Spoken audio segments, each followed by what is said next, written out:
The words hit Maude Sutton like a bullet she never saw coming. She stood in the doorway of the largest, most carefully built house she had ever seen in all her 26 years, her travel bag hanging from fingers gone suddenly numb, and Gilbert Donnelly, this tall, weather-carved, hollow-eyed man she had known for exactly 4 days, looked at her the way a man looks at something he has been waiting for without knowing he was waiting. His voice was low and rough and entirely without artifice, the way a man speaks when he has run out of the energy required for lying. "I built this house for a family," he said, "and you are the first to fill it." Maude did not cry. She had cried herself dry on the train from St. Louis, had spent 3 days with her forehead pressed to rattling glass watching the world flatten into something biblical and enormous and indifferent. She had arrived in Colby Creek, Texas, in the spring of 1883 with a carpetbag, a worn Bible that had belonged to her mother, $32 sewn into the lining of her corset, and a secret so heavy it had begun to curve her spine. She had not come west out of romance. She had come west out of desperation. And now this man, this broken, broad-shouldered man with grief living permanently behind his eyes, was looking at her like she was the answer to a prayer he had stopped believing God could hear. And Maude felt the full, terrible weight of everything she had not told him press against the inside of her chest like a fist. Because Gilbert Donnelly did not know who she really was. He did not know what she was running from. And the men she was running from were already less than 2 days behind her. The first time Maude had seen Gilbert Donnelly's advertisement in the St. Louis Courier-Dispatch, she had been sitting in the back room of her cousin Vera's millinery shop, hiding from a man named Preston Holt who believed, with the terrifying confidence of the wealthy and the cruel, that Maude Sutton belonged to him. The advertisement had been simple, almost painfully so, buried between notices for farm equipment and lost livestock. It read, "Rancher, widower, Colby Creek, Texas, seeks a practical woman of honest character. No illusions offered. Hard work certain. Correspondence welcome. G. Donnelly." Maude had read it 4 times. Then she had torn it out of the paper, folded it small, and tucked it into her pocket. No illusions offered. It was the most honest thing she had read in 2 years. She had written to him that same night by candlelight, while Vera slept in the next room. She had told him she was 26, that she was healthy and capable, that she could cook and keep accounts and ride a horse, and that she was looking to begin again somewhere far from where she had been. She had not told him about Preston Holt. She had not told him that Preston Holt was the nephew of the city's most powerful banker, or that Preston had proposed to her 6 months ago in front of witnesses, and taken her refusal as something very close to a personal declaration of war. She had not told Gilbert that Preston Holt had made it quietly, methodically impossible for her to work in St. Louis, that he had spoken to employers, that he had cost her cousin Vera a supply contract through sheer vindictive pressure, and that 3 weeks before Maude tore out that advertisement, a man she did not recognize had followed her for 6 blocks through the market district before she lost him in the crowd near the river. She had told Gilbert none of this because she had needed him to say yes, and he had said yes. He had written back within 10 days in a handwriting that was careful and a little stiff, as though he did not write letters often. He had said her letter had impressed him with its directness. He had said Colby Creek was a hard place but a fair one, that his ranch was called the Donnelly Star and covered 412 acres of good grazing land along the Clearwater Creek tributary. He had said he would send train fare if she was serious. She had written back immediately. She was serious. What she had not been was honest, and that was the dark thread running through everything, the hidden betrayal of a man who deserved better, a man who had put no illusions on offer, and had therefore extended her the tremendous trust of believing she had done the same. The train journey had given her too much time to think. She had sat with her secret like a stone in her lap and watched Texas grow enormous around her, and she had told herself, over and over, that she would tell him. That she would tell him everything before anything was decided. that it was not yet a betrayal because nothing was yet binding. And then she had arrived at the Colby Creek station on a Tuesday afternoon in late April, and Gilbert Donnelly had been standing on the platform in a clean shirt that was still somehow dusty at the cuffs, holding his hat in both hands, and he had looked at her with an expression she could not immediately name.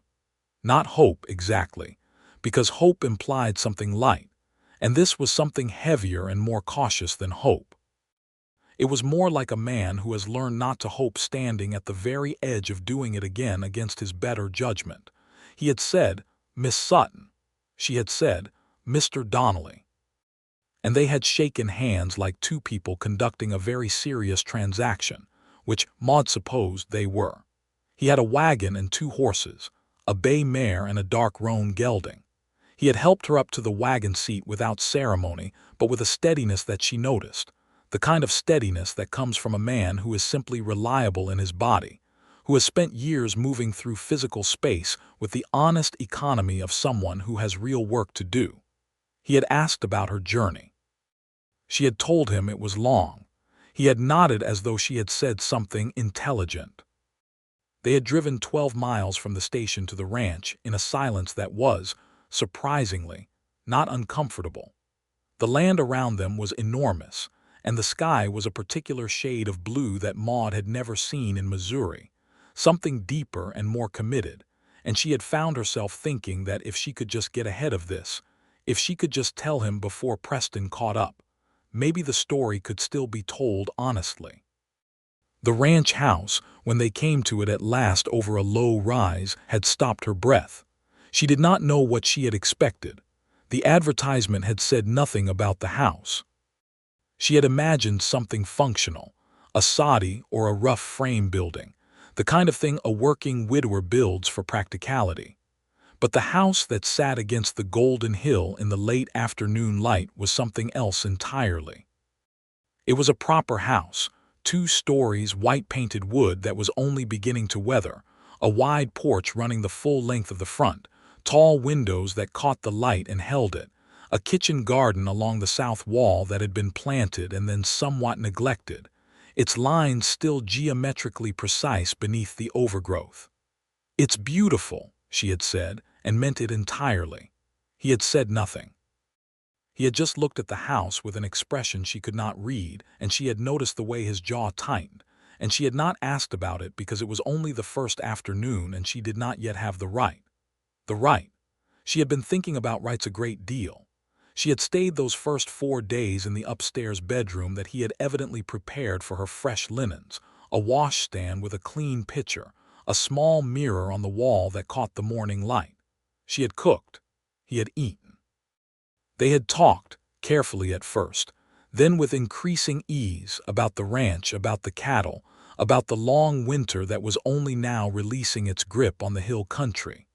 He had shown her the account books with a frankness she appreciated, not hiding the hard years, not pretending the ranch was more profitable than it was. She had helped him reconcile 3 months of figures and found 2 arithmetic errors he had not caught, and something in his expression when she pointed them out, not embarrassment, but something more like recognition, the look of a man realizing a thing he had half suspected, had shifted the air between them. He had begun to talk to her the way people only talk to each other when they have decided, without ceremony, that the other person is safe. He had told her about his wife. Her name had been Clara, and she had died in the winter of 1881 in childbirth, along with the baby, a son. He had said this the second evening, standing at the corral fence watching the horses in the early dark, and he had said it with the flat precision of someone who has told a story so many times he has had to learn to keep his voice flat to get through it at all. He had said he had built the house for Clara, that he had built it before the wedding, through the summer of 1879, when the land was still his father's, and he had worked the ranch by day and built by night and on weekends, and that Clara had stood where Maude was standing now, and said it was the most beautiful house she had ever seen. Maude had not said anything. She had just stood there in the near dark beside this man and felt the shape of his grief the way you feel a fire from a distance, the warmth of it, the danger of it, the knowledge that something very large was burning. On the fourth morning she had received the letter. It had arrived with the weekly post rider, addressed in a handwriting she recognized with the particular cold dread of something you have been expecting and dreading simultaneously. Preston Holt's handwriting was distinctive, large, forward-leaning, aggressively certain, the handwriting of a man who had been told since boyhood that whatever he wrote down was important. The letter said, "You were foolish to think distance would settle this, Maude. You owe me a debt of honor that no amount of Texas dirt can erase. I will be in Colby Creek by the 15th. Come home with me quietly and this unpleasantness ends. Make me come get you, and I promise you the embarrassment will be yours alone to carry." The 15th. It was the 11th. She had 4 days. She had been standing in the kitchen holding the letter when Gilbert came in from the morning feeding. He had looked at her face and then at the letter in her hand, and she had not been quick enough to hide either. "Bad news," he had said. "A business matter," she had said. The lie had tasted exactly like what it was. He had looked at her for a moment longer than was comfortable, and then he had nodded and poured himself coffee and asked if she wanted some, and she had said yes, and they had stood on either side of the kitchen in a silence that now had a different texture to it, the texture of something that needed to be said but wasn't. It was later that day, late afternoon, the house gold with the dropping sun, that she had been standing in the front doorway, working up what she knew was finally necessary, the full and honest account of herself, when he had come up behind her and looked at the house the way a man looks at something he has built and nearly lost faith in, and he had said those words. "I built this house for a family," he said, "and you are the first to fill it." And Maude had felt the lie between them like a knife. She turned around. Gilbert was standing a few feet behind her, hat in hand again. He always took his hat off inside. She had noticed that, the careful courtesy of it, and he was looking at her with that careful, dangerous thing that was not quite hope. "Gilbert," she said, and something in her voice made him go very still. "I need to tell you something." He waited. He was good at waiting, she had learned. He did not fill silences with noise. "There is a man," she said, "in St. Louis. His name is Preston Holt. He believes he has some claim on me which I have never granted him, but which he has not accepted the refusal of. He is coming here. He will be in Colby Creek by the 15th. Gilbert's expression did not change dramatically, but something settled into it, something careful and watchful. "What kind of claim?" he said. "He proposed. I refused. He is not a man accustomed to being refused." She held his gaze. "I should have told you this before I accepted your offer. I know that. I came west partly because I needed the distance. I am sorry I was not honest with you sooner. You deserved the full truth from the beginning, and I did not give it to you, and I understand if that changes your position." There was a silence. The wind moved through the kitchen garden. One of the horses stamped in the corral 100 yards away. "Has he hurt you?" Gilbert said. The question surprised her. It was not the question she had expected. She had expected something about deception, about his rights as a man who had been misled, about how this changed things, about sending her back. "No," she said, "not physically, but he has made my life in St. Louis impossible. He has cost people I care about their livelihoods. He is used to using money the way other men use force." She paused. "He is coming to collect what he believes is owed to him, and I want you to know that his arrival is not my invitation. I will not go with him willingly, but his coming here may cause trouble for you, and you should know that." Gilbert set his hat on the hall table. He rubbed the back of his neck with one hand, looking at the middle distance. Then he said, "How long have you known he was coming?" "Since this morning," she said. "The letter came with the post." "And you've been carrying that all day?" "Yes." He looked at her then, directly, in a way that was somehow both more and less comfortable than his usual careful regard. "Maude," he said, and it was the first time he had used her given name without the formal prefix, and she felt it move through her like a current. "I put an advertisement in a newspaper because I was tired of living alone in a house too big for one man and too quiet for anything resembling life. I asked for an honest woman. I asked for nothing else. "I was not entirely honest," she said. "You were honest about everything that was yours to decide," he said. "This man's behavior is not yours to own." She stared at him. "You're not angry." "I'm not pleased you waited 4 days," he said bluntly, "but I understand why you did. The situation you're describing, a man who won't take no for an answer, who uses money and connections to make a woman's life impossible, that is a situation I understand, and it makes me considerably angrier at him than at you." Maude felt something in her chest release just slightly, like a knot loosening 1 degree. "He's wealthy. He has connections, even out here. His uncle is a partner in the Cattlemen's Consolidated Bank, and they hold paper on half the ranches in the hill country." That landed differently. She saw it in his face, not fear, but a different kind of alertness, the alertness of a man who knows exactly what that kind of leverage means. "Does he hold paper on yours?" she asked. "No," Gilbert said. "My father paid this land clear before he died. It's the one thing I have that no bank can threaten." He looked at her steadily. "That makes my position considerably freer than most." "Then you understand what he might try." "I understand exactly what he might try," Gilbert said, "and I think you should know that I am not easily threatened." Something about the quiet way he said it, without performance or bluster, just as plain fact, made her believe him entirely. She stayed. The next morning she rose early and helped him move the cattle from the south pasture, which needed to rest, to the north range where the spring grass was thick and green. She had told him she could ride, and she could. Her father had kept horses in Missouri before the drought years had taken the farm piece by piece, and Maude had grown up more comfortable in a saddle than in a parlor. Gilbert watched her handle the roan gelding, whose name was Foster, without comment for the first quarter hour, and then he said, "You weren't lying about the riding," and she had said, "I wasn't lying about any of it," and he had said, "Fair enough." And they had worked the rest of the morning in the comfortable silence of people who are learning to function as a team. That evening she made a proper dinner: jackrabbit stew with dried sage and the last of the winter's root vegetables.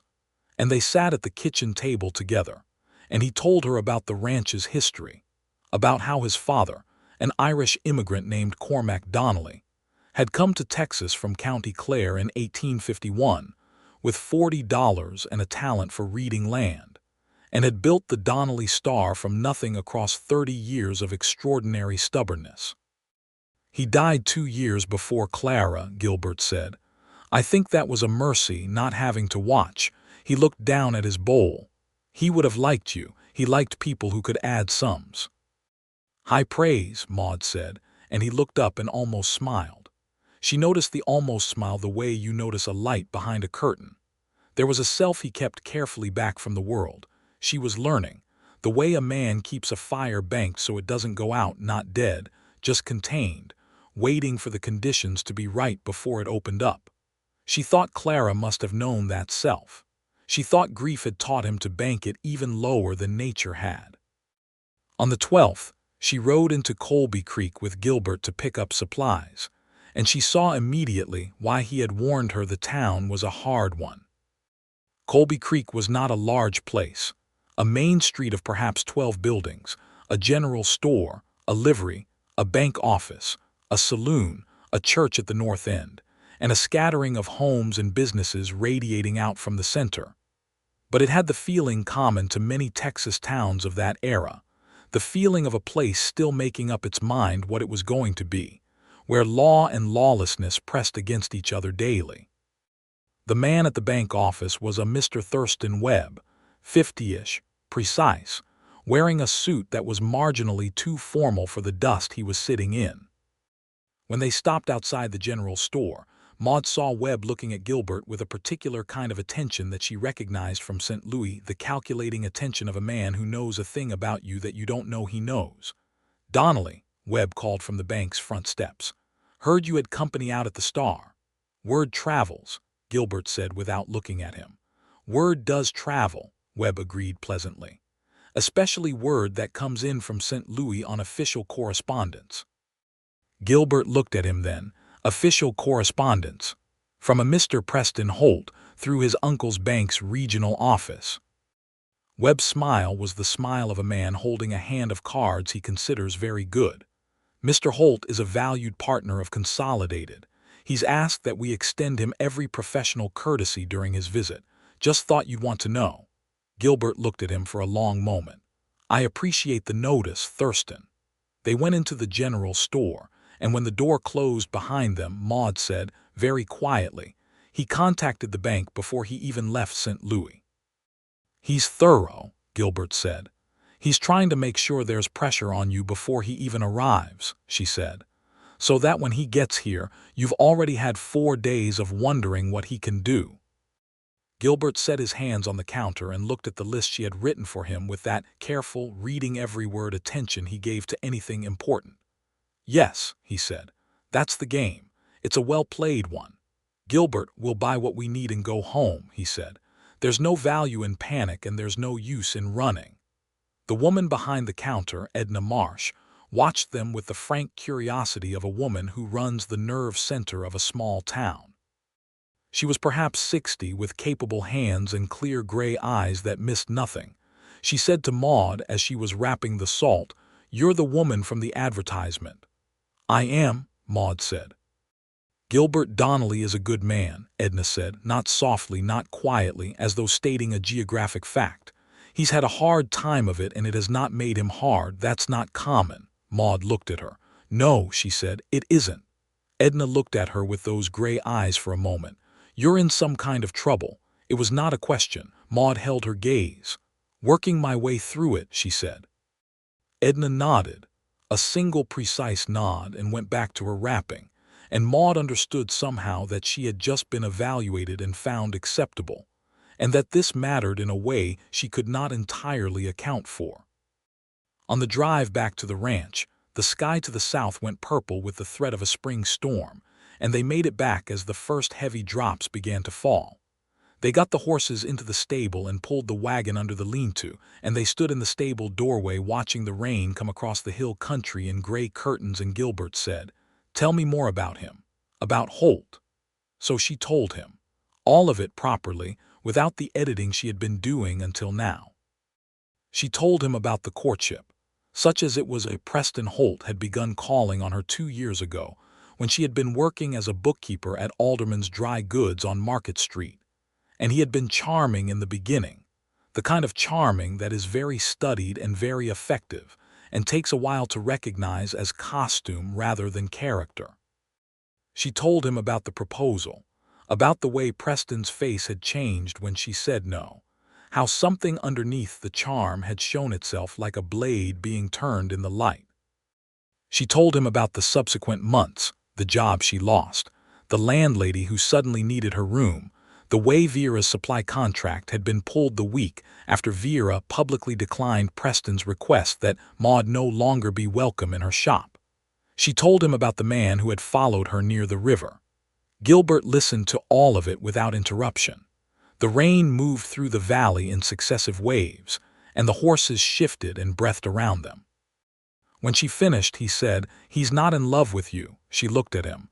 "No," she agreed. "He never was." "He's been told his whole life that what he wants is what he gets," Gilbert said. "You're the first thing that told him otherwise, and he's made it personal." "Yes," she said, "exactly that. That makes him dangerous," he said, "not because he wants you, but because he wants to win." They stood in the stable doorway while the rain sheeted down, and Maude thought about the truth in that, and about the fact that she was discussing her dark past with a man she had known for 5 days in a barn in Texas while a storm rolled over the hill country, and that somehow it felt more honest and more real than any conversation she had managed in the past 2 years. She said, "I'm sorry I've brought this to your door." He said, "Maude, stop apologizing for someone else's sins." She looked at him. He was looking out at the rain. The profile of him was very sharp in the stormlight, that carved, weathered face, the jaw, the eyes that always seemed to be watching for something just past the visible horizon. "What will you do when he comes?" she said. "Stand my ground," he said simply. "This is my land, my house. You are here by invitation and by your own choice. His arrival doesn't change those facts. He'll have leverage. Webb at the bank. Webb has no paper on me, like I said. And the law here is Roy Cantor, who is a fair man with no patience for imported city pressure. Gilbert glanced at her. Colby Creek is small and imperfect, but it's not for sale. And if Preston tries to make it appear that I came here as his runaway, you're a grown woman, he said. 26 years old, free citizen, no legal attachment. He has no power that the law would recognize. He doesn't need the law to cause damage, she said. He just needs rumor and pressure and time.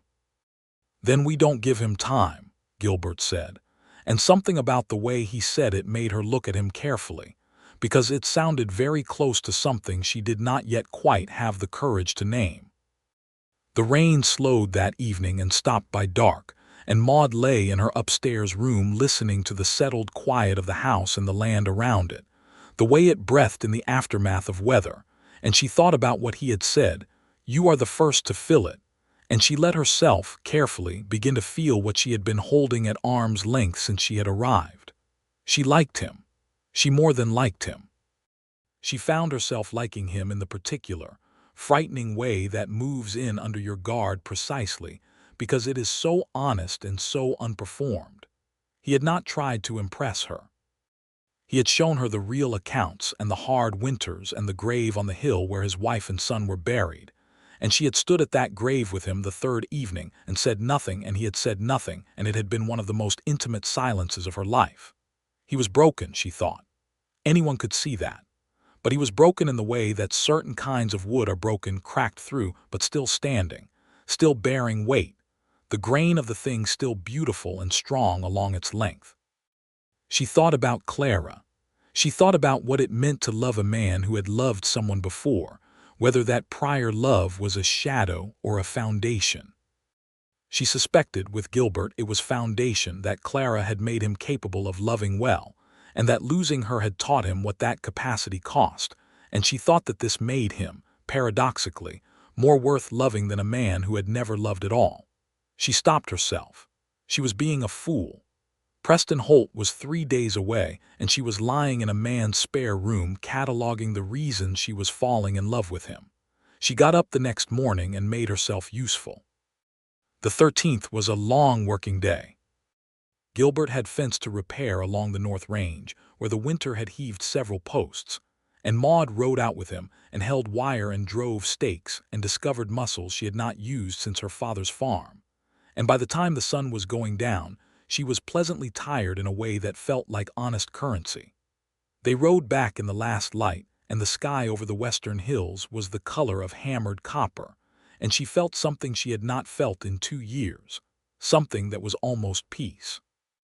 That night after supper, Gilbert sat at the kitchen table with a map of the property he had drawn himself, detailed and careful, and he talked her through the range sections and the water rights, explaining the Clearwater Creek situation.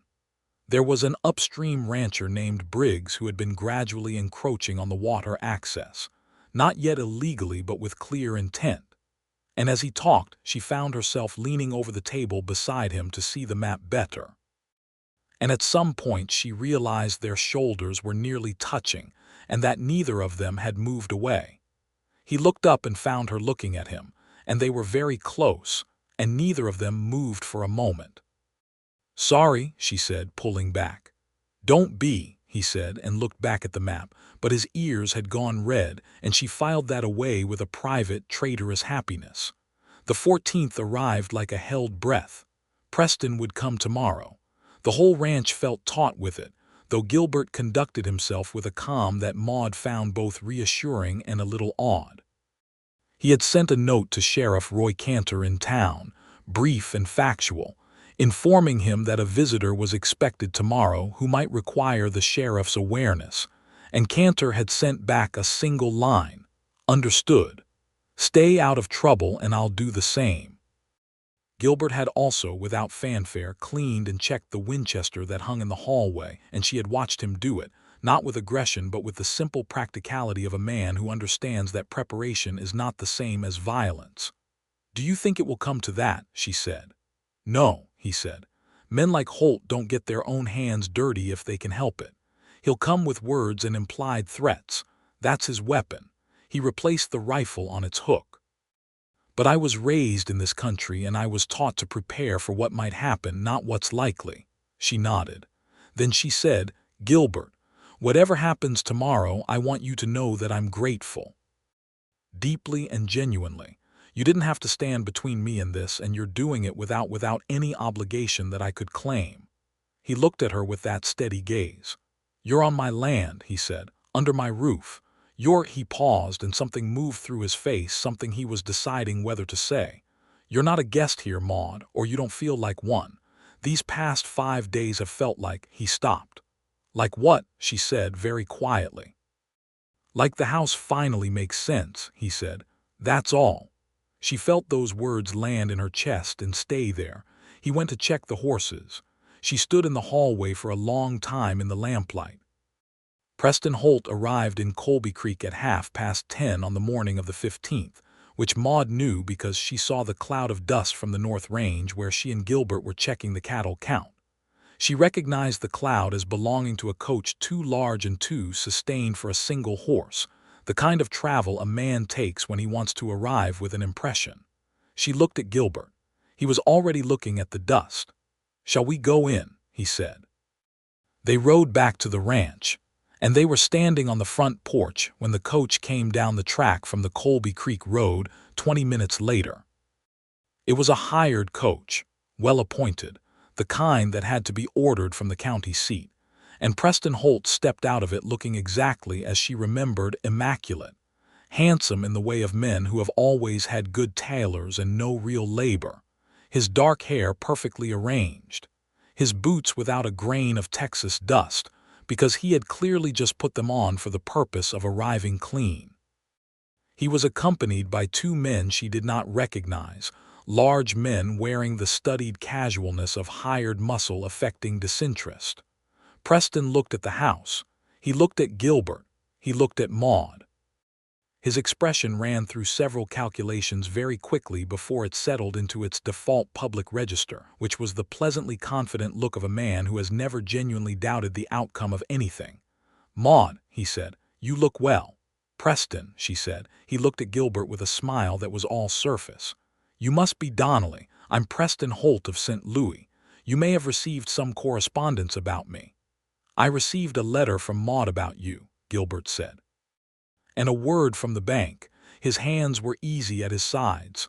What can I do for you, Mr. Holt? I've come to collect a friend, Preston said pleasantly.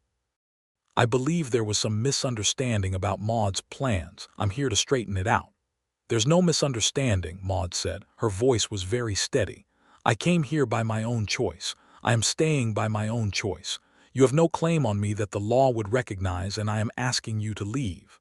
Preston's pleasant expression didn't waver. He had practice at not wavering. Maude, I think you may not fully appreciate the awkwardness of your position. A woman who has entered into a correspondence with a man she barely knows, traveled alone across 3 states. There are people in St. Louis who are already speaking about this in ways that reflect on your character. Let them speak, she said. And Donnelly, Preston said, shifting that careful pleasantness toward Gilbert. I understand you have ambitions regarding this property. I also understand you're currently in a water dispute with one Hugh Briggs, upstream. Mr. Briggs, as it happens, is a client of Consolidated Bank.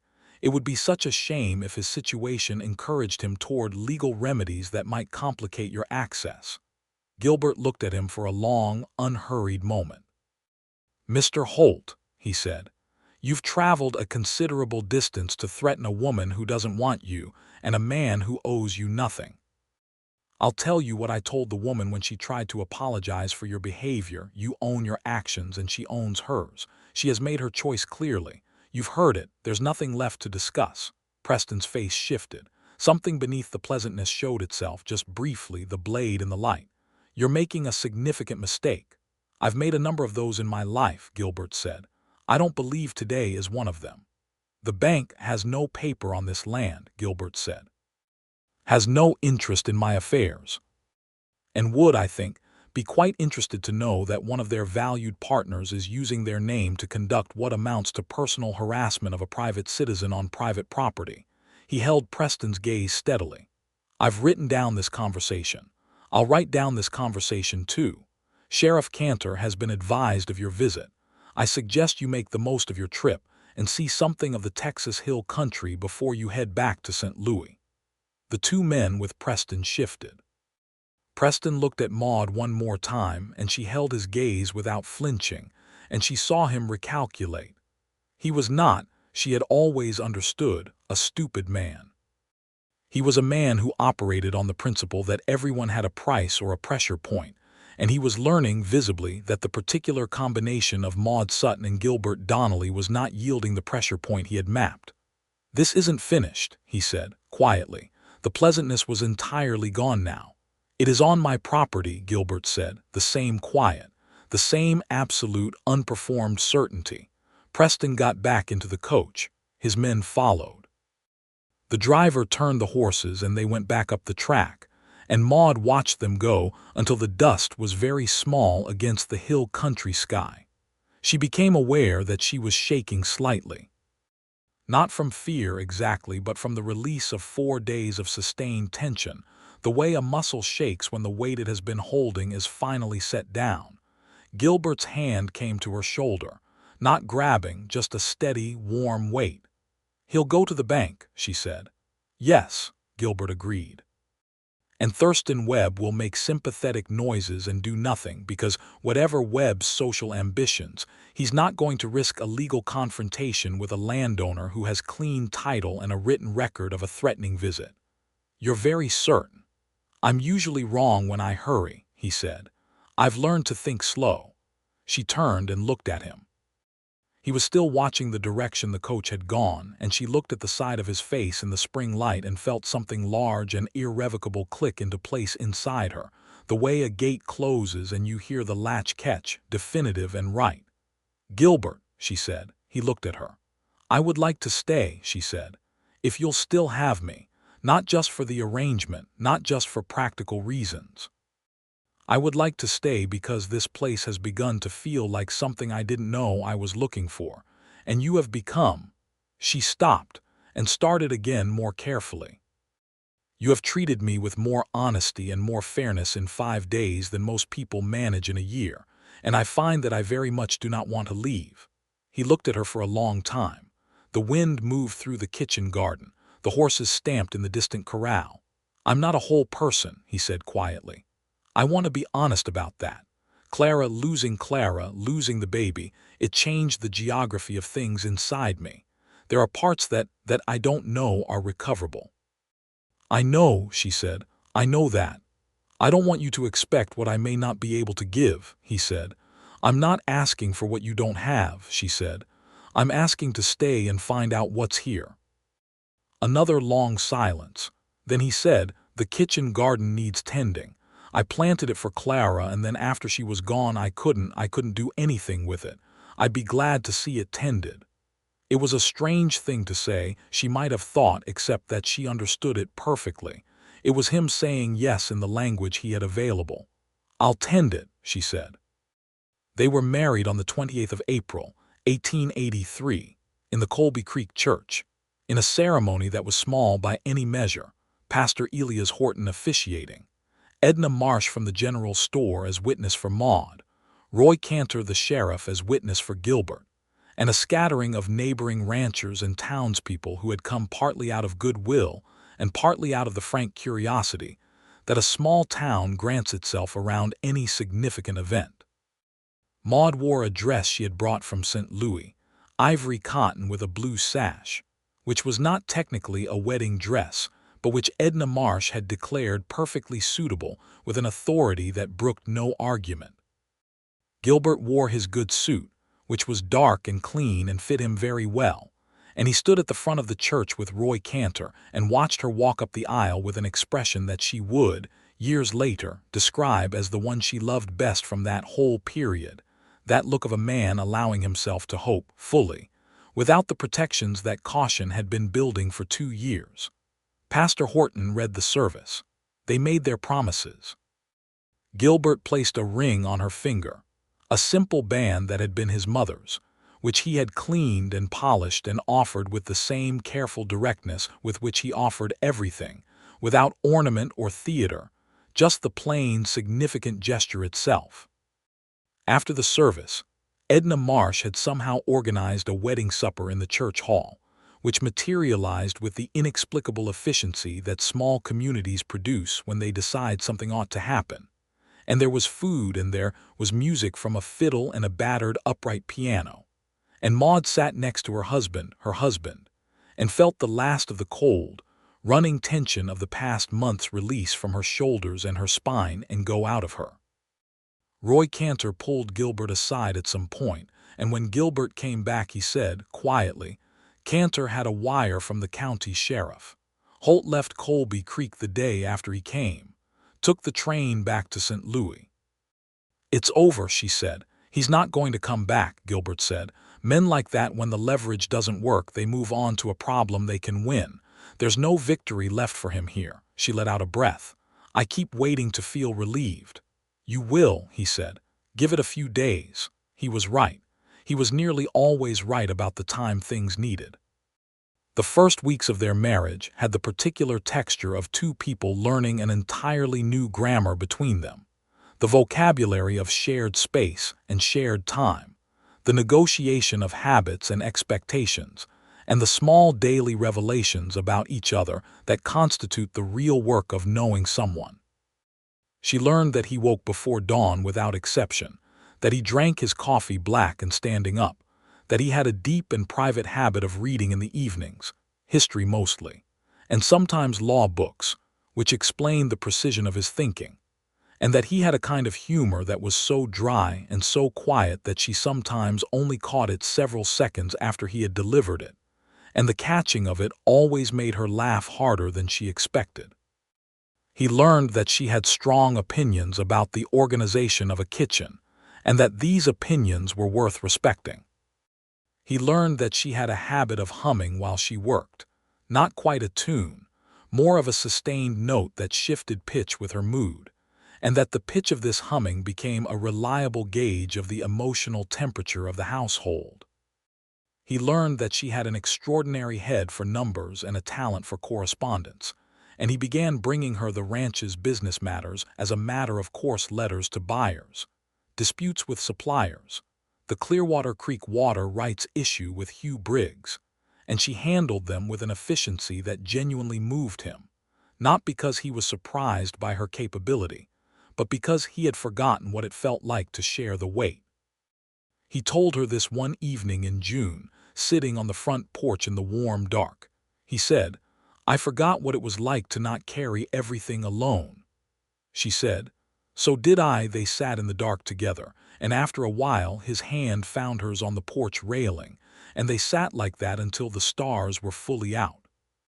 The water rights situation with Briggs resolved in July, and it resolved because Maude had spent 3 weeks composing correspondence with the county land office, citing the original deed records and the water allocation from 1871, building a legal case from documents that already existed, but that no one had organized into argument.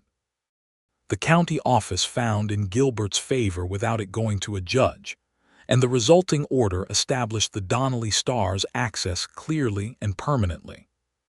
Briggs had come to the property afterward, which Maude had not expected, and had sat across the kitchen table and said that he supposed he'd overstepped, and Gilbert had said he supposed he had, and they had shaken hands across the table, and Briggs had eaten a slice of the dried apple pie she had just taken from the oven and declared it extraordinary, which it was, and they had parted as neighbors if not yet friends.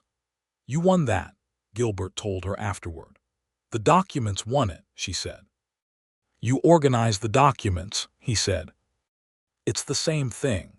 She noticed that he had started saying we about the ranch, not ostentatiously, not as a statement of position, just naturally, the way people say we when they have genuinely begun to think in those terms. She had started doing it too without realizing. We need to move the cattle next week. We should write to the buyer in Austin. She was falling in love with him, had been falling since the stable doorway and the storm, and by midsummer she was entirely in it. the way you are entirely in a river once you have stopped fighting the current. It was not a comfortable love, not the kind she had read about in the novels she'd had as a girl, not moonlit and breathless and excessive. It was something more substantial and more inconvenient. It lived in the way she watched his hands while he worked, in the strange authority his silences had acquired over her nerves, in the particular devastation of his almost smile, which had become, over these months, something more frequent and more whole, and which she claimed every instance of as a private triumph. She was not certain what he felt. She was certain that something was there. She was not a fool and she was not inexperienced. But Gilbert Donnelly guarded himself with the patience and thoroughness of a man who has been hurt through precisely this mechanism before, and she did not push. She had told him she was not asking for what he didn't have. She intended to keep that promise. It was in August that he came to her. She was in the kitchen garden in the early evening, cutting back the overgrowth she had been systematically working through since their first conversation in the stable doorway, when she heard him come around the corner of the house and stop. She straightened and turned, and he was standing at the garden gate with the expression she could not name, the one she had seen on the platform and in the hallway and in the stable door, the not quite hope. "I need to say something," he said. "All right," she said. He came into the garden. He stopped a few feet from her. He was holding his hat, as always, that courtesy, that grace of his, and he looked at it for a moment as though it might help him. "I loved Clara," he said. "I want to say that. Not as a warning or a not to cause pain, but because you deserve to know the shape of things. I loved her very much, and when she died I believed that was the end of that particular capacity in me. I believed it was used up." Maude was very still. "I was wrong," he said. He looked at her. "I find that I was considerably wrong about that." Her heart was doing something large and undignified in her chest. "Maude," he said, "I am not a whole person. I told you that and I meant it. But whatever parts of me are still functional, they are entirely and completely pointed at you, and have been since the stable in the rain, I think. And I thought you should know that." She looked at him for a long moment. Then she said, "Gilbert Donnelly, I have been in love with you since you refused to let me apologize for Preston Holt's existence, and I have been trying very hard not to pressure you, and if you don't come here and stop standing 5 feet away from me, I am going to have very strong feelings about it." Something happened to his face that she had never seen on it before. The guard came entirely down. Not slowly, not partially, but all at once, like a door opening wide. And what was behind it was not the brokenness she had been careful around, but something else, something warm and almost overwhelmed and very much alive. He crossed the garden in 3 steps, and his hands came to her face, and he kissed her with the thoroughness of a man who has been waiting for a long time to do a thing properly. The kitchen garden was, by the end of that evening, considerably better attended than it had been at the start of it. The autumn of 1883 had the quality of something being built, not physically, though there was always work of that kind on the ranch, but internally, architecturally, the way a life takes shape when 2 people are genuinely trying to construct it together. Maude found her footing. Not in the tentative way she had been finding it since April, but fully, the way a person finds their footing on ground they have decided is theirs. She had begun keeping the ranch's accounts formally, which freed Gilbert to be in the field more consistently. She had also begun a correspondence with a seed supplier in San Antonio, from which she was developing the kitchen garden into something genuinely productive, herbs and vegetables, and, in the sheltered south bed, an experiment with strawberries that she was guarding with considerable personal investment. She had made friends with Edna Marsh, who had proved to be exactly the sort of woman that a frontier town runs on, practically capable, discreetly wise, ferociously loyal once she had decided you were worth it. Edna had told her, one October afternoon over coffee in the store while Gilbert was at the feed merchant, that the town had been uncertain about Maude at first. Not hostile, but reserved. A woman who comes in answer to an advertisement and then has a city man show up 2 weeks later. People make calculations, Edna said. And now, Maude said. Now, Edna said, they've watched you run the water rights dispute and plant the garden and make Gilbert Donnelly say full sentences to people at church. The calculation has changed, Maude laughed. Do I get marks for the sentences? High marks, Edna said. He used to get in and out of town in under 40 minutes and speak to approximately 3 people. Last month he stayed an hour and a half and talked to 7. He's sociable when he's comfortable, Maude said. He's never been comfortable before, Edna said simply. You've noticed it's different now. We've all noticed it. In November, Maude realized she was expecting a child. She held this knowledge for 2 days, quietly in the private space that important knowledge occupies before you share it.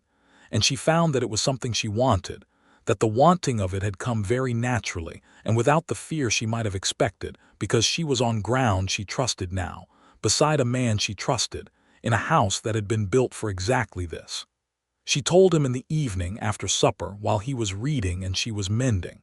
She said, Gilbert, there's going to be more of us. He looked up from his book. He looked at her face, reading it the way he read everything, carefully and completely. Then he set the book down and she watched his face move through several things, the shock of it, the joy rising through the shock, and then underneath the joy, the shadow that she knew would be there. The memory of another pregnancy that had not ended well, another night in this house that had ended with an empty house and a double grave on the hill. She went to him and sat on the arm of his chair, which was not very dignified but was necessary, and she took his hand. He held it very tight. We'll take care, she said. We'll write to the doctor in San Marcos now, not in 6 months, and everything will be taken care of properly. He brought her hand to his mouth and pressed his lips against her fingers. He did not say anything for a long time. Then he said, I am so glad you came to Texas. So am I, she said. The winter of 1883 to 1884 was long and cold, but not brutal hard enough to remind you it was winter, mild enough that the cattle came through without significant loss. Maude spent the cold months in careful management of her own condition, learning the rhythms of an expectant body in a place far from cities and formal medicine, and trusting Edna Marsh, who had delivered her share of babies in Colby Creek, and who viewed Maude's situation with the calm professional confidence that Maude found genuinely comforting. Gilbert hovered. He was not obvious about it. He was too contained by nature to be obviously hovering.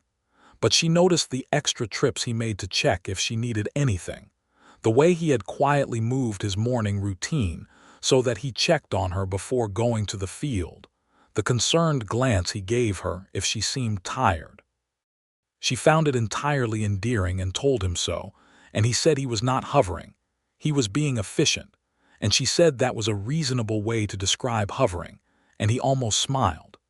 She wrote to her cousin Vera in St. Louis, a full accounting of everything, which she had not been able to do while things were still uncertain.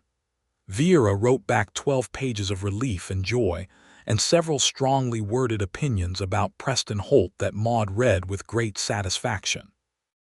Vera also mentioned, almost as an afterthought, that Preston had become engaged to the daughter of an alderman the previous September, which explained his retreat from Colby Creek in a particularly satisfying way. He had already had another mark in view, and Maude had been an obstacle to be removed rather than a person to be mourned. The knowledge was not painful. It was simply clarifying. She showed the letter to Gilbert. He read the relevant section and said, "Good." And that was all he said, which was exactly enough. In March of 1884, Edna Marsh and the doctor from San Marcos, who had made the journey out to the ranch as promised, attended the birth of James Cormack. Donnelly named James for no particular reason, except that Maude had always liked the name, and Cormack for Gilbert's father, which she had suggested, and he had received with an expression she had learned to recognize as deeply moved, and doing its best not to show it. James arrived at 4 in the morning on a night when the stars were extraordinary, and he was, by every measure, exactly right, solid and strong and loudly opinionated. A boy who announced his opinions about the world from the very first moment and continued to do so with conviction. Gilbert held him in the lamplight with that absolute stillness that Maude had come to know as his version of an emotion too large for words, and she watched him hold his son and felt something in her that was past happiness, past gratitude, something that was more like the deep recognition of a thing that is exactly as it should be. "Hello," Gilbert said to his son, quietly. Just that. And the child looked at him with the unfocused, profound regard of the newly arrived. James grew. The ranch grew with him because Gilbert, freed from the particular heaviness that had weighed on him since 1881, brought a renewed energy to the work that the ranch responded to. He took on 2 ranch hands in the spring, brothers named Felix and Cornelius Strand, young men from a Bohemian family that had settled 40 miles north and were looking for reliable work. They were good workers, and after a few months became something close to fixtures, eating supper at the Donnelly table 3 times a week and treating Maude with the respectful, slightly awed deference of young men who have encountered a woman they instinctively recognize as someone not to trifle with. Maude, for her part, had found a purpose in the ranch that she had not expected and would not have predicted 2 years earlier. She had thought of herself as capable with numbers and correspondence and generally practical.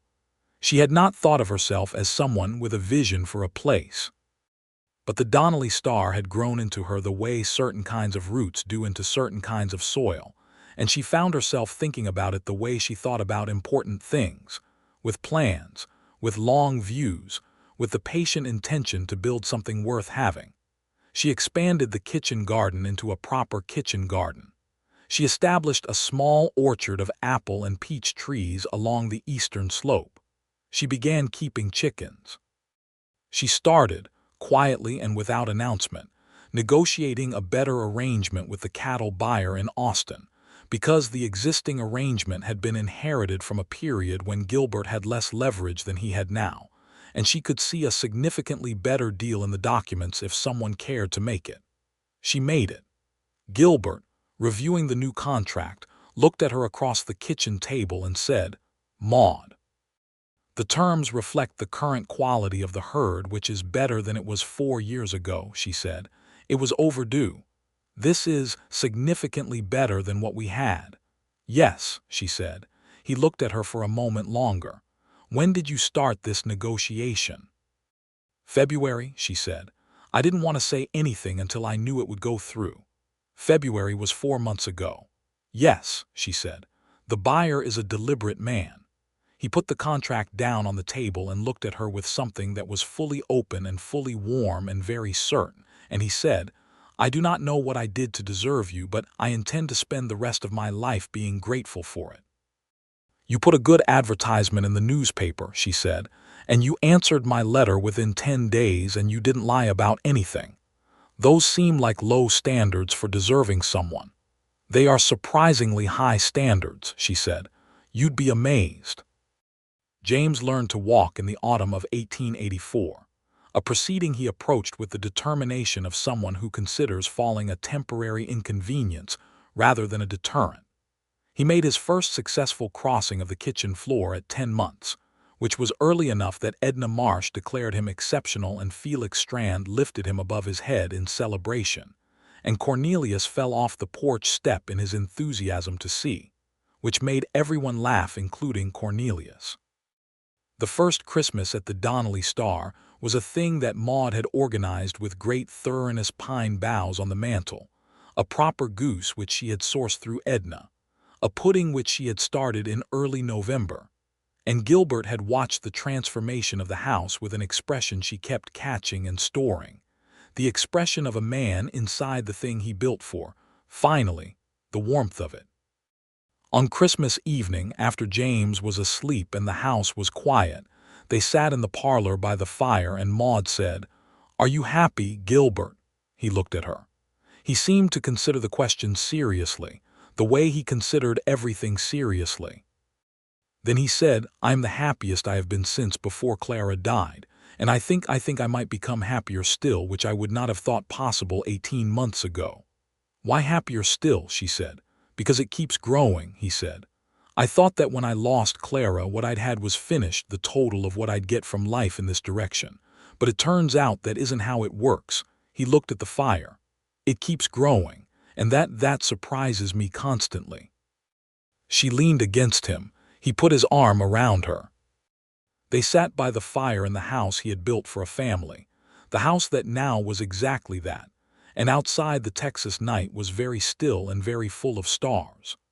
The following year, 1885, brought changes to Colby Creek that the town experienced with the mixed feelings of a community that has strong opinions about its own character.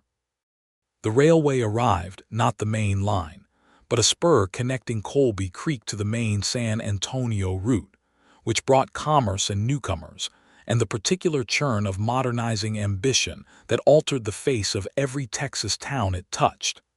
Gilbert watched the railway come with a complex expression, neither entirely welcoming nor entirely resistant. He said the railway would help their cattle sales, and he was right, because the Austin buyer could now be supplemented by buyers from San Antonio and beyond, and the logistics of moving cattle to market became significantly more manageable. But he also said that the railway brought a kind of pace that the hill country had not previously had, and that the hill country was not entirely sure it wanted. He was right about that too. Thurston Webb at the bank grew more ambitious with the spur line, importing money from the city with an aggression that began to worry several of the established ranchers, whose clean titles and paid land suddenly seemed very attractive to capital that wanted to consolidate. Gilbert went to 2 meetings at the church hall where this was discussed with the kind of organized deliberation that a community produces when it is genuinely alarmed, and Maude attended both meetings beside him and contributed, when asked, observations about the bank's likely legal positions that caused Roy Cantor to say she should have been a lawyer, which made her smile. The bank did not ultimately manage to consolidate much. The established ranchers, of whom Gilbert was among the most influential largely because of Maude's reputation after the water rights case, held firm and held together, and Webb's ambitions were eventually redirected toward the newer arrivals, who were less organized and less certain of their rights. What the railway brought that was unambiguously good was the mail connection. Letters from Vera arrived now with much greater regularity, and Maude found that the correspondence she'd had to maintain across the distance had settled into something genuinely nourishing. Vera had married, she reported in the spring of 1885, a printer named Aloysius Marsh, no relation to Edna, and was expecting a child in the autumn, and the 2 women traded the information of their parallel domestic lives with the warmth and frankness of people who have been through things together that cannot be explained to anyone else. In October of 1885, Vera had a daughter. In November of 1885, Maude realized she was expecting again, which she told Gilbert on a cold morning over coffee in the kitchen, with the simplicity that had become their way of communicating important things. Directly, without ceremony, trusting the other person to receive it as it was meant. He received it as it was meant. The second pregnancy was harder than the first in some ways and easier in others. Harder because she was 30 now, and the ranch was busier, and James was a perpetual motion enterprise who required constant management. Easier because she knew what she was doing, because the doctor from San Marcos was available and reliable, because Gilbert had installed, with the help of Felix and Cornelius, and a carpenter from town, a proper bathing room off the kitchen with a boiler arrangement that made the daily business of a household with a young child and an expectant woman considerably more civilized. She had argued against the expense. He had installed it anyway, and she had told him he was being extravagant, and he had said, "My father built this ranch on the principle that you don't scrimp on the things that keep people healthy and comfortable, and he lived to 78, so I find that persuasive." And she had said, Your father sounds like he was very sensible, and he had said, he was mostly. He was also stubborn enough to be maddening, and she had said, I wonder where that trait went. And he had given her the full, open, warm smile that she still, 4 years in, received as a private gift every single time. The second child was born in June of 1886, a girl this time, and they named her Ellen Grace Ellen for Maude's mother and Grace because it seemed to fit.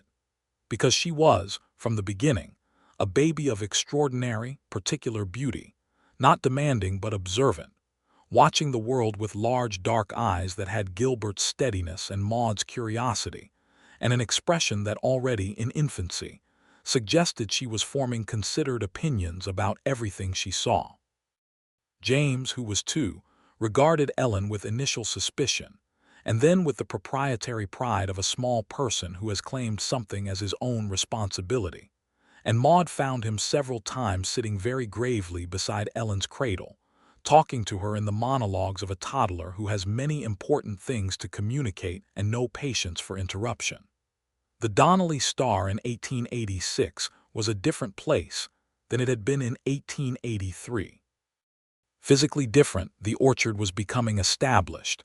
The kitchen garden was producing abundantly enough that they sold produce to Edna's store, the new bathing room, an additional corral that Felix and Cornelius had helped build in the spring, but also different in its atmosphere, in its quality of being inhabited, which is a real and specific quality that houses have or don't have, the difference between a building and a home.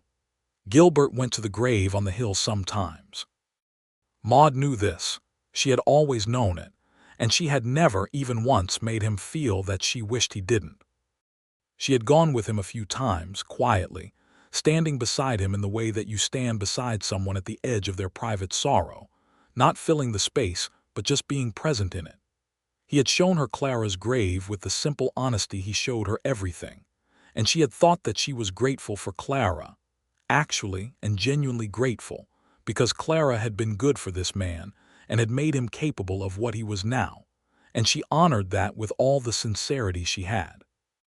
Once she had brought wildflowers from the meadow below and laid them on Clara's grave, and Gilbert had looked at her and not said anything, but his hand had found hers and held it. Life on the Donnelly Star settled into the rhythms that good lives settle into, full and busy, and punctuated with the specific joys and small difficulties of raising children and running a working ranch. James at 4 was already following Gilbert around the ranch with the determined ambition of someone who has decided what he is going to be before he has the vocabulary to say it. He wanted to know about the cattle, about the horses, about the fence lines and the water and the grass, and Gilbert, who had not been a demonstrative man by nature, discovered in himself a patience for teaching his son that delighted Maude every time she witnessed it. Ellen at 2 had developed the habit of sitting on the kitchen floor with whatever was available, spoons, buttons, dry beans, and organizing them into arrangements that she then regarded with deep satisfaction. Maude, who recognized the habit, told Gilbert that his daughter was a born accountant, and Gilbert looked at the arrangements on the kitchen floor and said that they did look rather organized, and Ellen looked up at them both with her large dark eyes and said something that was not yet a word but conveyed unmistakably that she agreed. In the spring of 1887, Maude received a letter that surprised her. It was from Preston Holt.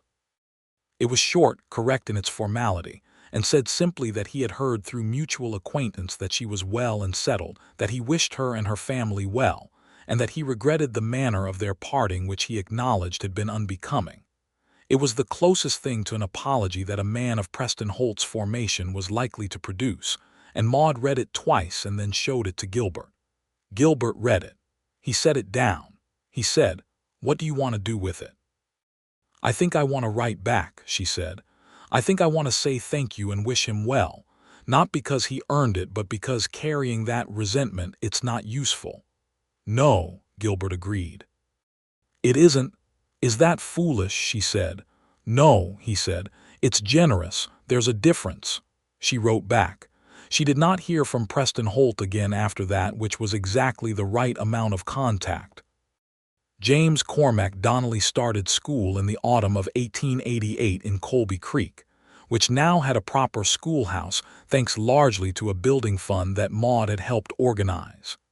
She had written the appeals, managed the subscriptions, and negotiated the purchase of the site with the particular efficiency that the town had by now come entirely to expect from her.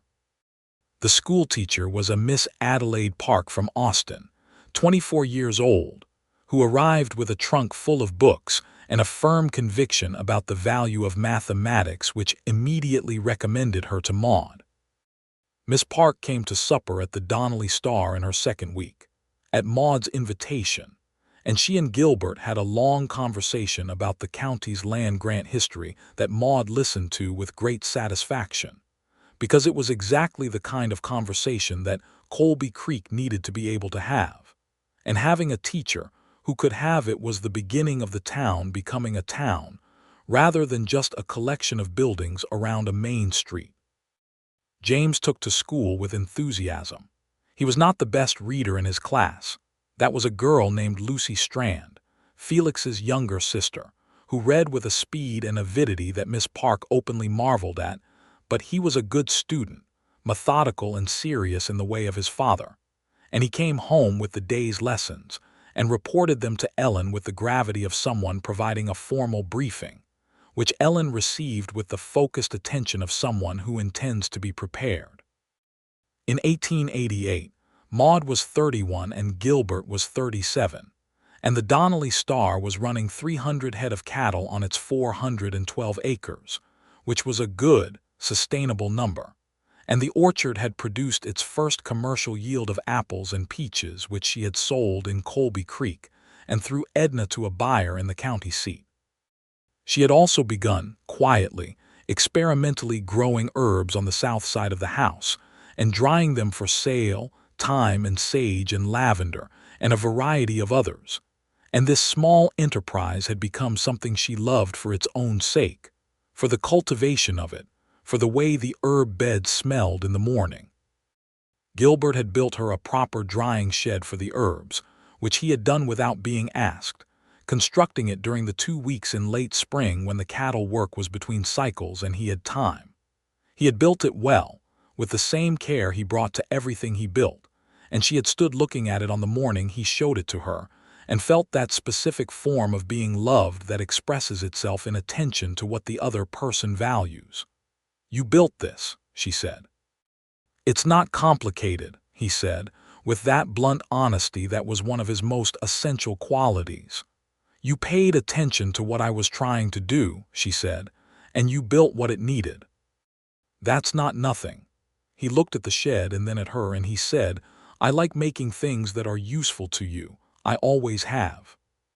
She kissed him beside the new drying shed, while the spring air smelled of the lavender that was just beginning in the south bed, and he kissed her back with the thoroughness she had never stopped being grateful for.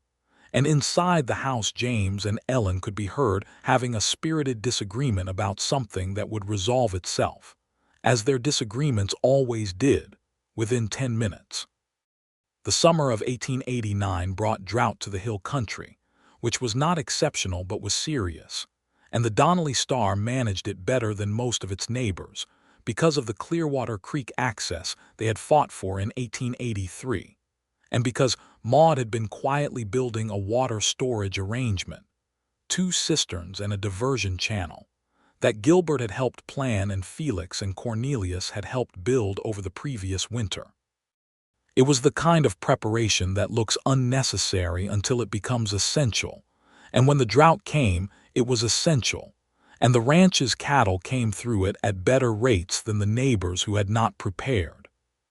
Several of those neighbors came to Gilbert with questions about the water arrangements, and he explained them fully and without reservation, because he was not a man who withheld practical knowledge from people who needed it, which was one of the things Maude had always found most fundamentally decent about him. Roy Cantor told her once that Gilbert Donnelly was the most trusted man in the county because he had never been known to say a thing he didn't mean, and she thought that was exactly the right way to put it. The drought broke in September with 2 weeks of steady rain that brought the Clearwater back up, and the pastures back to green, and the hill country exhaled with the particular relief of a landscape that has been very close to its limit. On a September evening, with the rain just finished and the world outside the house smelling of wet earth and approaching autumn, Maude sat in the parlor and found herself taking account in the way she did from time to time, looking at the full figure of her life and measuring it honestly. She was 32. She had been in Texas for 6 years. She had 2 children, 7 and 3, both of them healthy and particular and entirely themselves. She had a ranch that was working, genuinely working, not just surviving but building, season by season, into something that would be worth handing on. She had a town that had become a community, friends who were genuine, the kind of daily life that had texture and purpose, and enough difficulty to make the good days feel properly earned. And she had Gilbert. She had Gilbert, who had stopped banking the fire entirely sometime around the 2nd year of their marriage, and had become, in the safety of the life they had built, a man of surprising warmth and occasional unexpected humor and absolute, unwavering steadiness, who still went to the grave on the hill sometimes and who she loved him for, who had taught James to ride with a patience that she found breathtaking, who had looked at Ellen's herb bed arrangements on the kitchen floor and taken them seriously, who had built a drying shed because he paid attention. She heard his step in the hallway, she knew all of his sounds now, the particular weight and rhythm of him moving through their shared space, and he came into the parlor and looked at her. "Children," he said. "Asleep," she said. "Both of them, remarkably." He sat in his chair across from her and picked up his book, and then he set it down again without opening it, and he looked at her with the fully open expression that he kept only for her and for the children, the one with no guard on it at all. "I've been thinking," he said. "About what?" she said. "About how different everything is," he said. "From 6 years ago." He looked at the fire. "I used to sit in this room in the evenings, and it was the kind of quiet that has a particular weight. You know the kind." "I know the kind," she said. "And now," he said, "the quiet is different. It's the same sound, but it's full. It has things in it." "James," she said. "Ellen." "The ranch. You," he said simply. "Mostly you." She looked at him across the parlor, across the fire, in the house he had built for a family, in the life they had made from an advertisement in a newspaper, and 2 people who had decided, each for their own complicated reasons, to be honest. "I love you," she said, "very much. I want you to know that I know how fortunate I am." "I'm the fortunate one," he said. "We're not competing," she said. He almost smiled. Then he actually smiled fully, the complete one which she had stopped being surprised by and had not stopped loving. "No," he said, "we're not." They sat together in the full, inhabited quiet of the house, and outside the Texas night was washing clean in the aftermath of rain, and somewhere in the bedrooms upstairs James Cormac Donnelly was sleeping the absolute sleep of a 7-year-old who had run himself entirely out during the day. And Ellen Grace Donnelly was sleeping with her dark eyes closed and her small hands open, already organizing tomorrow in her dreams. In the spring of 1890, Maude discovered she was expecting a 3rd child, which she announced to Gilbert over breakfast with what she intended as calm practicality, and which he received with a joy so immediate and complete that it made James look up from his oatmeal and say, "What happened?" And Ellen look up and say, with the focused attention of a 3-year-old who has been following this household for her entire life, "Good news." Gilbert looked at his daughter. "Yes," he said, "good news." The 3rd child was born in December of 1890, another boy, and they named him Franklin Edna Donnelly, the Edna for Edna Marsh, who had been there for James and Ellen and who Maude had simply decided was going to be in this child's name, because there was no other way to express adequately what her friendship meant. And Edna, when she heard about the middle name, had pressed her lips together very hard for a moment and said only that it was a very practical choice, which was her version of being moved to tears. Franklin was an easy baby, sweet-tempered and unhurried, which was a relief after the self-directed intensity of James and the watchful depth of Ellen. He smiled early and often, and regarded the world with a benign curiosity that made everyone who interacted with him feel immediately warmer, a quality he would carry his whole life. The three children, James at 6, Ellen at 4, Franklin in arms, filled the house with the specific beautiful noise and life that Gilbert had built it for, all those years ago, in the summer of 1879, when Clara had stood where Maude would later stand, and said it was the most beautiful house she had ever seen. Maude thought about this sometimes, not with sadness but with the clear recognition that the house had been built out of love and was now filled with love, and that love was love, continuous and transforming, carrying itself forward through time and loss and finding new expressions. The Donnelly Star went on. In the years that followed, years that filled themselves with the work and weather and growth of a working ranch on the Texas Hill Country, with cattle markets and water rights and school events, and the slow, certain turning of the seasons, Maude Sutton Donnelly became something in Colby Creek that she would not have predicted when she tore that advertisement from the newspaper in the back room of Vera's millinery shop. She became, without intending to, a kind of anchor point. Women who were new to the area came to her. Women who were in difficulty came to her. The schoolhouse building fund became a county library fund, and then a hospital fund, and then a scholarship fund for the children of the county who wanted education, beyond what the local school could provide. She organized all of these things with the same efficient, unadorned practicality she brought to the ranch accounts, and the county noticed, and the county was grateful. Gilbert watched this with a quiet, steady pride that he expressed very rarely in words and consistently in actions, supporting everything she did, making room for it, never once suggesting that it was too much or not her place, because it had always been clear to him that Maude's capabilities were not a competition with his own but a complement, the way the ranch's water and grass complemented each other, each making the other's value greater. They had arguments, as people do. They were both strong-willed and precise, and there were times when two strong wills and two precise opinions occupied the same kitchen and the air between them crackled. But their arguments had a particular quality that Maude prized, which was that they were honest. No one went indirect, no one weaponized silence, no one revisited old territory to gain ground in a new dispute. They argued, and then they resolved, and then it was done. And what was left was the understanding of two people who have gone through something together and come out the other side still trusting each other. In 1893, James turned 9 and began riding the fence lines with Gilbert as a regular part of the operation, which he took to with the seriousness of a person who has waited his whole life for a responsibility commensurate with his own self-assessment. In 1894, Ellen turned 8 and began keeping the household accounts in a second ledger alongside Maude, initially supervised and then, as the year went on, largely autonomous, her entries so careful and her arithmetic so clean that Maude found herself checking the child's ledger less for corrections and more out of the pure pleasure of reading it. In 1895, Franklin turned 4 and discovered horses with a joy so total it was almost alarming. He did not approach horses the way James had approached them, with determined practicality. He loved them. He stood at the fence of the corral and watched them with an expression of pure, uncomplicated happiness that made Gilbert lean on the fence beside him and say, "You'll have one of your own by summer." And Franklin had looked up at him with absolute faith and said, "I know." And sure enough, by summer there was a small roan mare in the corral who was Franklin's absolutely and entirely.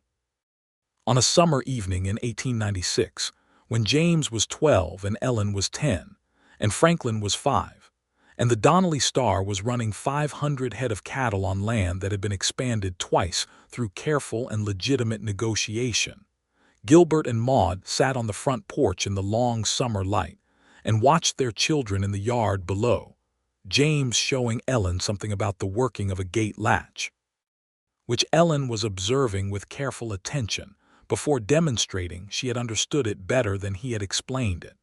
And Franklin, sitting on the fence talking to his mare in the monologue of a 5-year-old who is fully convinced his horse is following every word. Maude put her head on Gilbert's shoulder. He put his arm around her. They sat in the late light of the Texas summer and watched their children and their land, and the quiet that surrounded them was the full, inhabited, breathing quiet of a life well and truly made. "I think about that day on the platform sometimes," Gilbert said, "when you got off the train." "What do you think about it?" she said. "I think about how frightened I was," he said. "Not that I showed it." "No," she said. "You showed me absolutely nothing." "I was terrified," he said, "that the whole thing was foolish, that no one sensible would come, that even if someone did, it was too late to rebuild whatever had broken." "Was it?" she said. "Too late?" He looked at the yard, at their children, at the house and the land and the kitchen garden and the herb-drying shed and the orchard that was mature now and magnificent in summer. He looked at all of it, and then he looked at her. "No," he said, "not even close." She took his hand and held it, and they sat together while the Texas evening came in slow and warm and golden over the hill country, over the Donnelly Star, over the house he had built for a family and the woman who had been the first to fill it, and all the life that had grown from that beginning, enormous and rooted and entirely, beautifully real. Inside the house, somewhere, a lamp was lit against the coming dark. The warm light spilled from the windows across the porch boards, and the stars were beginning above the hill country, the same stars that had always been there. And the house held the life inside it the way a good house holds what it was built for, steadily, completely, for as long as it stands.